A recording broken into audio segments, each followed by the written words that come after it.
Well, hello. This is a message for the Comm 101 online class coming to you from Bloomington. I'm your instructor, Keith Klein, and we've got a lot of things to do. Behind me, you'll see it's Welcome Week at Ivy Tech, and welcome to you. That's the t-shirt that we're going to be wearing here in Bloomington. Big music festival on Thursday night. If you're in the area, come on down and enjoy it. Lots of good things happening. All right, let's talk about all of the things that you need to be aware of. First of all, get on Blackboard. Read everything under every tab. Read it in detail. It is crucial for you to understand what's going to happen. Note especially the schedule for the speeches. Note the schedule for the discussion boards. There'll be one every week. And also the exam schedule. Note the requirements for the speeches. It is there in detail. You can also go on and see the rubric to see how you'll be judged in each speech. What are the elements we'll be looking for? Take a look at that. Note the requirements for posting on the discussion board. Oftentimes on the discussion board, in addition to whatever you're putting on from your point of view, you will be asked to comment on something someone else said. If you do not follow all parts of it, you will not get all points and perhaps no points. There are 160 points available to you in discussion board in this class. Make sure you take advantage of all of them. It could be a huge difference in there. Note the requirements for the audience. 4 people in your audience all have to be age 13 or above. Preferably they are all adults. If you have young people in your audience and you give a speech that's inappropriate to the audience, that will be noted on your grade. Note how to upload the speeches. In the past, we've uploaded to YouTube. That is not happening anymore.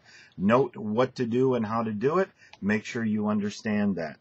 Note all deadlines for when speeches have to be posted, and there's even a place for you to experiment on uploading a test. Make sure you do that so that you don't wait till the last minute. I guarantee you, if you wait until the last minute, you are going to be so frustrated and it's going to lead to problems. Understand, please understand, you must do every single speech required in this class. You must have the required audience for every single speech in this class. If you do not, you will not pass this class. All right, a couple of other things. You cannot, it's there, you cannot use a webcam, what I'm using right now, to record your speeches. And note also what the preliminary things are that you need to do to get ready as you do things.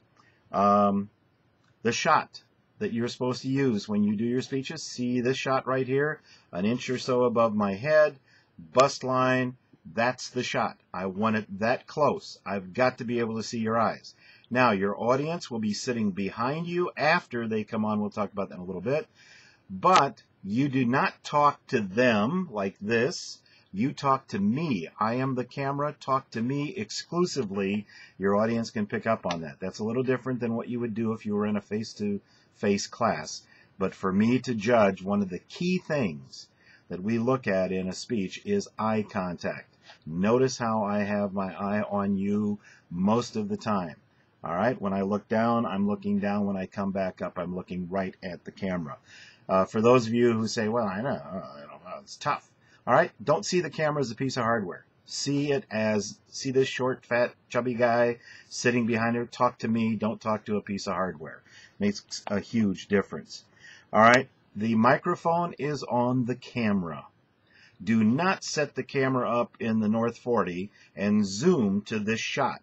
Why? Because the microphone's way back there and you're going to get echo or bad audio or any number of things. So put the camera close to you. Don't zoom to this shot. Have this shot be what you get naturally with the camera.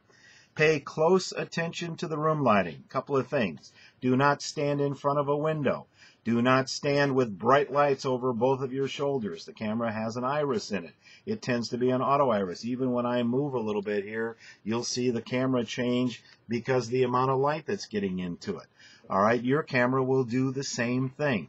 So make sure that the light is not all coming straight down. That'll cause shadows on your eyes. I won't be able to tell if your eyes are open or closed.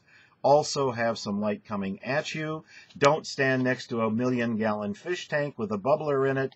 When you do that, I'll have a feeling of having to go to the bathroom through your entire speech.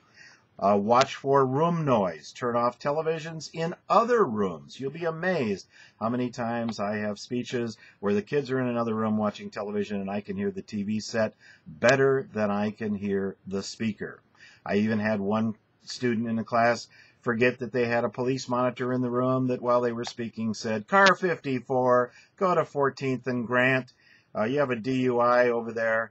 All right? You are used to this kind of stuff. I don't need that extraneous noise interfering with your speech. So pay close attention to the lighting. Don't stand outside with the setting sun behind you. Don't stand in front of bright lights coming at me. Watch for shiny things because that'll do the same thing as bright lights. Watch the background. I have an extremely noisy background here. I got t-shirts. I got things hanging on the wall. I got boxes over there in the corner. See them over there? Right there. All right. You want to have your backgrounds as nice as possible without a lot of distraction in it.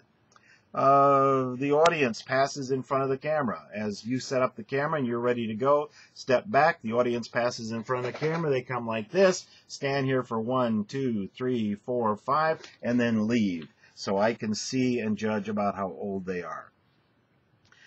They then sit behind the camera. They do not sit behind you. The audience should not react before, after, or during the speech. Explain to them how important this is to you and your grade. Don't get silly like you see in some crowd shots on television news. When you're passing in front of the camera, just pass and be somber as you do that. You are the speaker. Speak to me. Do not speak to the world at large. Don't overcomplicate your speeches. Read carefully what the directions are for each speech. And you'll probably hear as we get close that there'll be some topics that I have heard so many times that I do not want to hear one more speech on that topic. And you'll hear about that as we go. So you have a big assignment right now. You have a discussion board due. You have an exam due. And you got a lot of reading to do about what it is you have to do to get ready to be successful in this class.